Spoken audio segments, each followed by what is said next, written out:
Welcome to our channel. Editing photos in Lightroom Mobile using presets is a quick and efficient way to enhance your images with professional looks.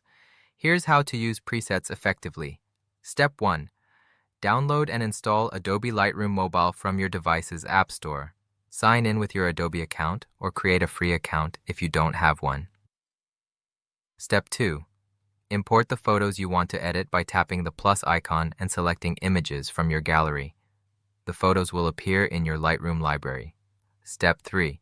To install presets, download preset files, usually in DNG or XMP format, from websites or creators you trust.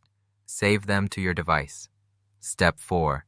In Lightroom Mobile, open a DNG preset file, tap the three dots and select Create Preset to save the settings. Name your preset and choose a group to organize it. Step 5. To apply a preset, open any photo in your library and tap the presets icon at the bottom of the screen. Browse through your saved presets and tap one to apply it instantly. Step 6.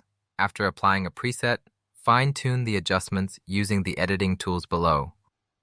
Modify exposure, contrast, saturation, or any other settings to match your vision.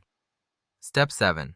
When satisfied with your edit, tap the share icon to export your photo. Choose quality settings and save it to your gallery or share directly to social media. Don't forget to like this video and subscribe to our channel.